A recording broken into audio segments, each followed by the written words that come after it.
Hey everyone, so tonight I'm doing a review on the Marvel Legends Series 7 Storm variant and non-variant. So I do not have them on the turning table just because it'd be too hard to do both of them, so I'm just going to do a quick little old school turnaround. And then we'll go ahead and check out the details with the non-variant and then the variant. Alright guys, so first we'll start off with the non-variant Storm.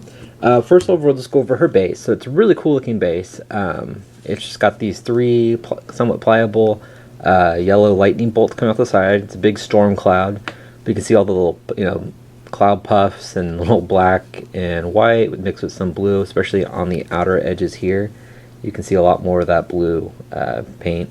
Same thing. See, I'll get them both together. You can kind of see the one's got a little bit more darker kind of clouding on this side compared to the other one, but you can see a little bit more blue on that one. But overall, it's they're pretty much the same exact thing. They're the same figure, same series, so there's not really, besides just factory paint being different. But overall, I mean, they're the exact same. But it's very cool. You just can twist and turn it. So if you want to have her posed in different directions, or I mean not directions, but have her facing a different way, but while plugged in, you can do that. But it's got 4 peg holes, 2 in the middle here and 2 on the outside for different options. It also has the 2 tack slots at the bottom. But overall, great. I think it's cool. It's a neat little storm cloud to get with the figure. Alright, now going over Storm, we're going to go ahead and bring in the other variant. So you just kind of see the difference besides the head sculpts. So overall, you can kind of see on their, getting all crazy, on their chest here, how the non-variant just has this black line right there. Kind of goes through, where the non-variant has this gold line, and the variant has just, there's no paint actually going down the side of the suit, but you can see the gold on the front of her stomach here on the little belt buckle. This one does not have that. Besides, and also you can see the difference in the head sculpts. But going through them that way, that is the only difference I have noticed. Even with the cape, this one has gold on the outer edge of here, kind of like a bronze, I guess. As you can see, it's the same on this side too. But unless that's just a paint defect, but I think that's the difference between them besides the head sculpt.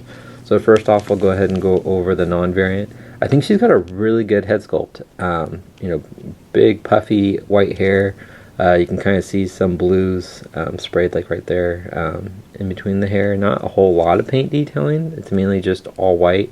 There's very subtle blue sprays. It's got the nice white eyes, black eyebrows. The lining around the eyes looks really cool. I like the way the whole skin tone looks. I mean, it's a really cool looking Storm. And it's got this nice, cool, emerald red, X-Men logo for those little intercoms on her shoulders there. Looks very cool. Otherwise, it's kind of more of a metallic black, but it's, because you can kind of see some metallic flaking in there, but it's not just like a solid black. It almost looks like it's got some gray in there too. But it's really cool. It's a nice sculpt. You can see all the different wrinkles in her suit, the line work. You can see a little belt. Pin there. Her cape is very, very, very rubbery and pliable. You can see it plugs into her back here. I do not believe these are unpluggable because it definitely would tear. It's just kind of wrapped around her wrist here, but it's really nicely done. It's nicely sculpted. You can see all the nice wrinkles in there, but it looks really cool. It's got some more of that spray. I mean, it turned out great. Very pliable, which is awesome because it doesn't get in the way then. Got kind of a diaper looking front to me. But her hands are nicely just open palmed. The other one's got kind of like the her casting the Storm type hand look. But overall, it's just kind of a nice, same metallic black. You can see some more of the wrinkling. Same thing with the way the high boots are. You can see some little clips here. And you can see some more of that bronze lining down the side. But overall, I think it's a great sculpt. Of course, it's got like the older articulation, but it's a good sculpt to me. I mean, she is very skinny. I guess that's one thing you can say. She is very skinny. And then going over the variant, besides that line missing she's got the mohawk head. Looks really cool. It's got mine's got a lot of extra plastic on the side of her head, which I will not be trying to scrape off because I feel like if I try to scrape that off, I will scrape the paint off and then it'll look really weird. But besides that, that's kind of too bad. But otherwise, it's a really cool looking head sculpt. Um, just a nice mohawk. See some of the blue down the side here. But it's a very cool looking head. I like the eye makeup, where it's streaked. I think that looks really cool. Very cool looking figure. Alright, so go after the details. We'll go ahead and go over the articulation. Alright guys, so Storm can look up about that much. She can look down, looks left and right. She does have shorter articulation, so you can see her shoulder moves up and down.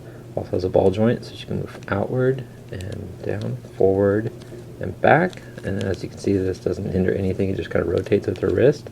Got her bicep swivel, double jointed elbows, forearm articulation, and I cannot see. It doesn't believe to have.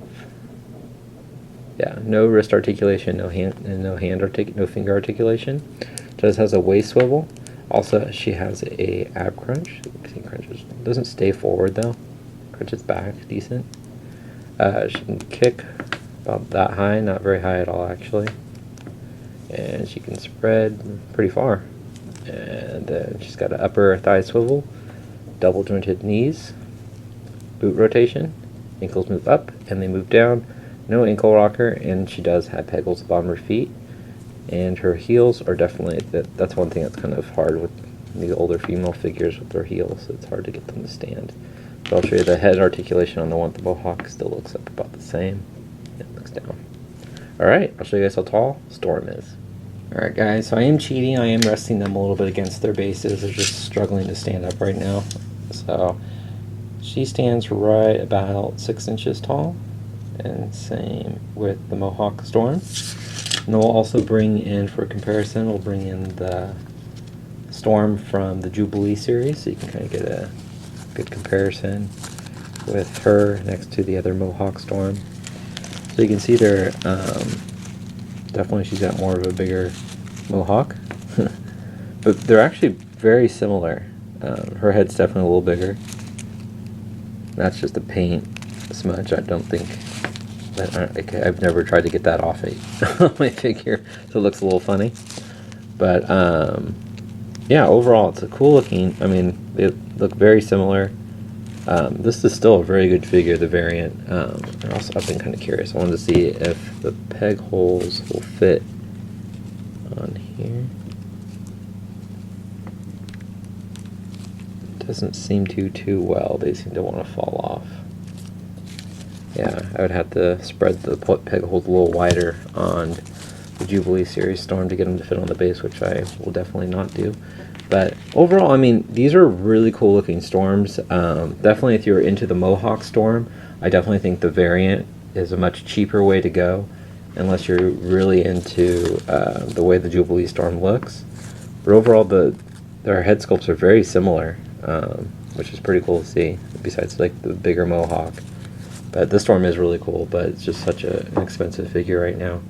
But overall, I think these are awesome Storm figures. I do not have the X-Men Classics White Storm. I do plan on picking her up one day. But overall, like I said, I think these are pretty cool. They're the only my gripe about them is the standing. It sucks when you have these heels and they just can't stand on their own. You basically are forced to put them on their base or have a flight stand for them. So we'll go ahead and plug them in here so you guys can kind of see how they look.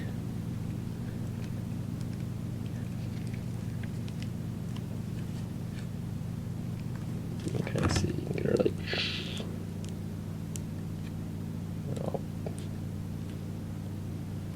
oh, even so. So let me see if I can rotate it. That's not going to work. So you can kind of, I mean, it's not terrible. Actually, that looks pretty cool. That's better. So, I mean, the base definitely is, you're going to need to use it for these guys. It's just not, they just don't stand well on their own. But there you go, guys. I hope you guys enjoyed my review on the Marvel Legends Series 7 Storm. Please leave a comment, hit the like button, subscribe if you haven't. Alright, thanks guys. Have a good night.